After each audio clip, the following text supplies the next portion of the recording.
Hey, what's up, guys? Today I want to talk a little bit about squared aspects in astrology. Not really talking about specific placements here, more just some general insights about the square. Um, and so I'm talking about either within your own birth chart, having a 90-degree relationship between two of your own placements, or that sort of relationship between yourself, like say your sun sign, and someone else's sun sign, and what sort of dynamic that causes. Because remember, aspects are important. It almost doesn't even matter that much which signs a squared aspect is in. What is more important is the energy that is produced from those two signs having that 90-degree relationship. It's kind of like how I've said consciousness in general is the new energy that is produced between yourself and the world. Your mind has a relationship with the world. And to some degree, it can be directed. But it also simply has to be accepted because it's a product of nature. But it can also, the knobs can be turned slightly by expressing our free will, you know? And so consciousness is that new energy that is produced between two energies, yourself and the rest of reality. And that's why the aspect is maybe the most important part of astrology. It's because there are two placements that come together to produce a new energy through how they relate with one another. So every square is going to produce a similar drama mama type situation, but the style in which it's expressed will depend on the sign, if that makes sense. So I was talking with a friend who has a lot of square in her chart and has also almost exclusively dated guys who have a sun and moon that is squared with her sun. So I made the joke, oh, you like squared situations. You are a drama mama. And she was like, yeah, that's exactly right.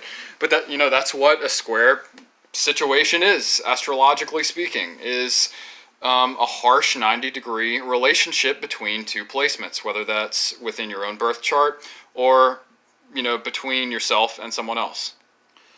So the squared signs, if you're too lazy to look up a chart or don't know this already, Aries is squared with Cancer and Capricorn. Taurus is squared with Leo and Aquarius. Gemini is squared with Virgo and Pisces. Cancer is squared with, again, Aries, also Libra. Leo is squared with Scorpio and Taurus. Virgo is squared with Gemini and Sagittarius. Scorpio is squared with Leo and Aquarius. Sagittarius is squared with Virgo and Pisces. Capricorn is squared with, I should know this right off the bat because that's all me, Libra and Aries. Aquarius is squared with Scorpio, and alright, that covers everything. So anyway, this sort of relationship causes tension. It's more than just, oh, let's agree to disagree. It's like, no, two squared placements see the world differently. When Aries is pointed north, Cancer is pointed west. So I use this way of looking at a birth chart where, you look at the sign, you look at the placement on the edge of the chart, and then you draw a line through the center of the chart. And so when Aries is pointed north, Cancer is over here pointed west. And what that means is that they're extending and looking differently indefinitely in different directions. And so there's this small sweet spot whenever they pass through the center that they have to find and learn how to agree to disagree in a much deeper way. It's agreeing to disagree on the nuances, on the details, because I don't really agree that disagreements are fundamental. I think disagreement is founded in misunderstanding. And so there are just two different styles in squared placements that are at work, even if it's toward the same goal, that are not going to be congruent, A 90-degree relationship is harsh. A square has harsh, rigid, jagged edges to it. And so learning how to come together to see the bigger picture between, say yourself and someone whose sun is squared with your sun, for example, and knowing that the disagreements are generally really about the details, the nuances, and knowing that on the bigger picture, more human nature levels of trying to understand how we are and why we're here and what our goals really are as human beings and what our purpose is in being not all that different. A squared aspect can really be a foundation for tremendous growth and tremendous understanding of people who are fundamentally very different from you, who express themselves with very different styles. And it's going to be a foundation for personal growth as well, in terms of learning how to set boundaries with those people whose, say, suns are squared with your suns, Aries and Cancer, a classic example. My brother and I growing up, his sun was squared with almost every placement in my chart, so he had this beef with me that maybe I didn't understand, and maybe I saw him as simple because he was always reacting to things, and I didn't really understand him with the complexity that was required for us to have a more mature relationship. But we've grown into that and worked past lots of things as we've gotten older, more mature, and more understanding of our fundamental differences.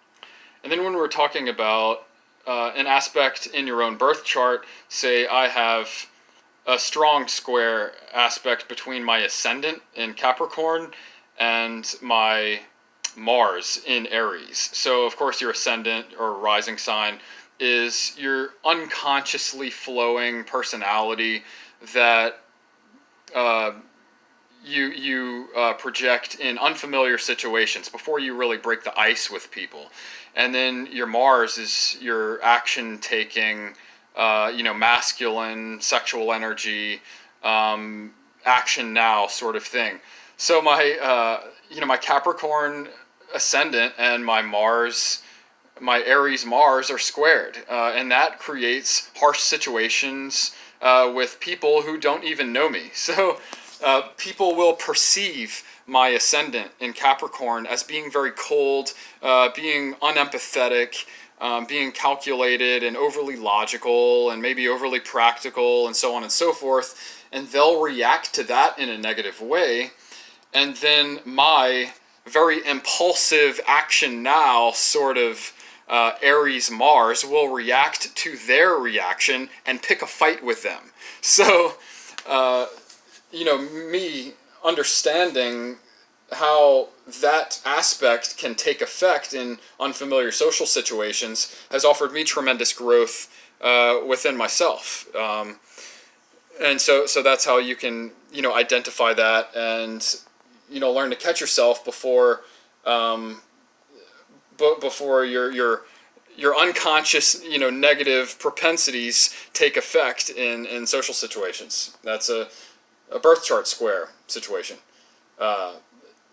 So anyway, yeah, whether it's in a relationship with, someone whose sun is square to your sun, say, or whether it's an aspect within your own birth chart, square situations are drama mama situations, and you want to be made aware of those things before they get the better of you, so that you can anticipate them, set boundaries around patterns that you see yourself throwing yourself into, and growing tremendously as a result of that, because there's always a bigger picture that we can agree on. Truth exists, and truth is very narrow, and there's only one truth ultimately, and that is truth itself. And if you're being authentic, you're aiming yourself toward that through being authentic, understanding yourself in an objective way, trying to step outside of yourself, and understanding relationships with other people, like I do with my squared brother, who has a lot of square aspects to me. And learning to see the bigger picture, the bigger truth, and not get bogged down in the details, which are things that often you're just not ever going to agree on, and that is the square. So I hope you like this video. Stay tuned for more. Peace.